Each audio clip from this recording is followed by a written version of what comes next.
Hey everybody, welcome back to the Dolled Up Desserts baking channel. Today our recipe video is going to be slightly different than it usually is, but it's going to be so much fun. Today I'm joined here with, as you can see, Pam and Anna from the Live Free community, and today we're going to show you how to ice and decorate a gluten-free and vegan cake without using any of those professional tools that I usually use in my videos. We're just using forks, knives, Ziploc bags, nothing fancy, and we're gonna see how easy it actually is to make a beautiful cake without any of that stuff. So if you're interested in learning about how to ice your own gluten-free and vegan cake using just household tools, make sure you stick around. For those of you who are just stumbling on this channel for the first time, welcome. My name is Katarina. I'm the Chief Dessert Designer of Dolled Up Desserts, and as I said earlier, I'm joined with the two sisters from Live Free, Pam and Anna. Why don't you tell me a bit more about what Live Free is all about? Yes, so I'm one half of Live Free. My name's Pam. And I'm Anna, the other half of Live Free. Live Free Canada is a free from inclusive community that lives online on our website, our Facebook, and our Instagram. Yes, and our website is health and wellness. We provide free from recipes, resources, and products. Join our Facebook group where our community lives, and you can follow us on Instagram at LiveFreeCA. It'll be linked below. Amazing, and that's, I'm sure you guys probably caught on, this is why we're doing the collab, because it's like the perfect collab. I do gluten-free and vegan dessert and recipes on this channel, and these guys are basically that, but in a more community-based forum on Facebook and Instagram. Make sure you just hit the subscribe button to all of our channels so you can stay up to date with everything at Dolled Up Desserts and Live Free. Now, without further ado, guys, let's get icing that cake. Let's do it. Yeah. Okay, so the first things first, I've already made the cake. It's from our Cocoalicious chocolate cake mix, and I cut them into 6-inch rings and froze them. And we froze them because when you guys are handling this cake, it hopefully doesn't break on you as easily as it would be when it's fresh, because gluten-free cake breaks all the time. You're gonna take your cake board, and you're gonna take your first layer of cake, and you're gonna put it on there. Yeah, crack at it. You can do it. So, and yeah, you got it. Flip it right over like that. I'm basically a professional.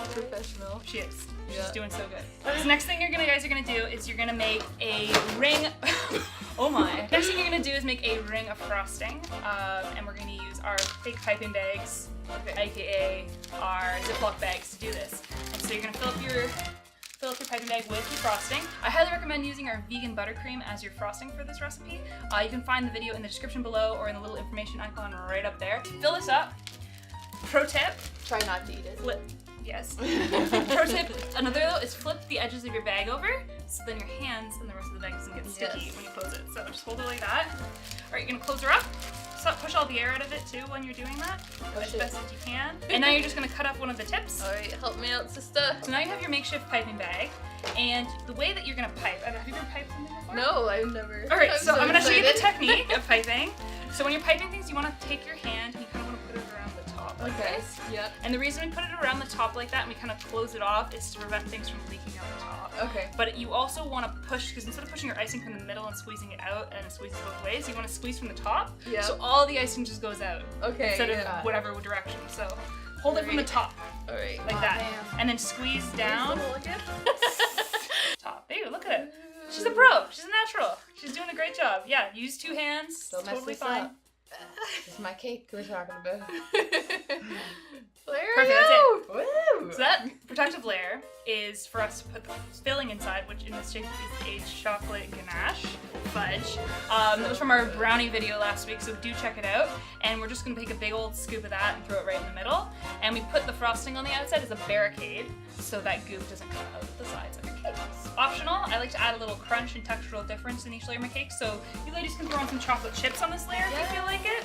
At home, you can put whatever you want. Cookie crumbs, nuts, I don't know, cornflakes, whatever you feel like. Throw it in there. You don't need a ton. Fruity Pebbles. You could put Fruity Pebbles if you want it. Any of those things. Just a little textural difference in each of your layers of your cake. Go crazy. You really nice little crunch. So she's putting in a lot of chocolate chips. I love chocolate. That was about one little dollop of frosting on the top, and that's just to make sure that we hold our next layer of cake on top and it doesn't slide everywhere because we've got a billion chocolate chips on top. Perfect. That is overkill. All right, and then you're gonna repeat that for the next one.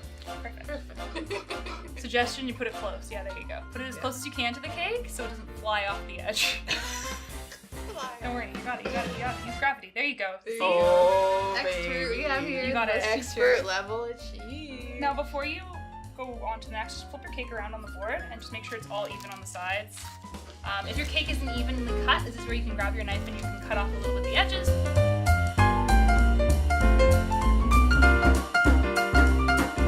now that you've got all your layers on the cake, you guys are going to now do your crumb coat, which is basically a layer of frosting that's thin. It doesn't need to be perfect. It's just going to cover your cake so none of the stuff on the inside falls out. And none of the crumbs get into your final frosting so it doesn't look like a mess. So yeah, just put it on there. Be firm but gentle. Firm but gentle. This is a gluten-free cake, ladies and gentlemen. Yes. You have to be careful. Sounds good. So once these guys are done, making the crumb coat, we're going to throw it in the freezer for as long as possible, ideally at least 2 to 4 hours, because you want that crumb coat to harden up so you can put that final coat of frosting on and it's going to look nice and not covered in crumbs like this. It's also going to harden your cake in the inside, so while you're finishing the frosting it doesn't go lopsided or bulgy or any of that sort of stuff. What you guys are going to do now that the crumb coat's cold, you're already like jumping into this, aren't you? I'm so ready. Excited. You're going to spread icing around by piping like a spiral sort of thing on top of the cake to make it really even, and it'll make it a lot easier when you're smoothing the cake out to get a nice clean edge if it's just evenly piped. Usually some other way people do it, they just take a spoon and slap it on top. You can do that, but this way you can guarantee, hopefully, that the frosting is evenly put all over the sides of the cake. And you're going to try and continue this all around the edges of the cake too. But of course, just do your best. You are working. You are working with ziplock bags, which are not as firm or as sturdy as piping bags. But do your best. Such a cool trick, though. I would never think of it. Yeah, so awesome. It's your makeshift way of getting an attempt at a more finished finish. And then your job, Miss Anna, is to smooth this and make it look nice. So when you're smoothing it, you don't need to, take the icing off. You're just trying to smooth it so it's nice and flat. You want to try and keep the knife at a 90-degree angle to the cake as best as you can, and just very, very carefully and slowly finish it off. Take your time with this. You don't have to do it fast. If we had a cake spinner here, or a cake blade, it would make it a lot easier because you just spin it around and you keep the blade on one lane. But most people don't have a cake spinner at home. I totally understand that, so this is the best way of doing it, but you just have to work really slowly and precisely so you can have as straight as an edge as possible. You're probably not going to get exactly the same results as you would if you had a cake spinner or a proper cake blade, but you'll get close enough. Patience, I think, is a big thing. I'm learning. I'm learning patience today. It looks like a perfectly carved snowman's head. We're very proud. You guys did such a good job. My firstborn son. So how are you going to decorate this thing? I did chocolate and some sprinkles, keeping it real classy. She's been talking about sprinkles all day, so. Yep, I love sprinkles. Yeah, so she's going to throw on a bunch of sprinkles. I don't know, what are you going to do with it? I'm scared. What do you want to do? So let's do the top. Yep. Oh, beautiful. It is.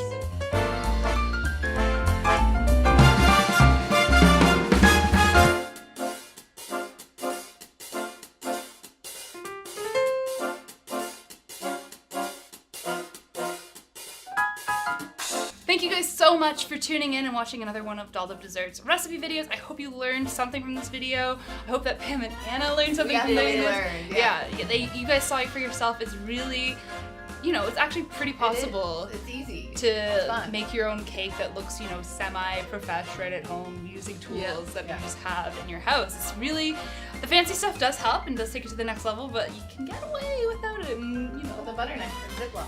Exactly. Want to stay up to date with everything Dolled Up Desserts and Live Free? Make sure you hit subscribe to our channel. And for Live Free, what are you checking out? Follow us at LiveFreeCA on Instagram, or follow us on our Facebook community page, The Living Free Community. And if you guys do decide to make a cake using tools around the house and you post it to social media, make sure you tag us at Dolled Up Desserts Baking and LiveFreeCA so we can see your wonderful cakes that you made at home and compare them. Yeah, exactly. Anyways, thank you guys so much for watching, and we're gonna enjoy our cakes.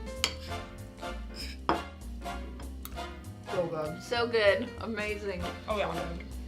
Chocolate. I can't believe it's just gluten-free and vegan. Delicious. Oh, sprinkles. The fudge in the middle.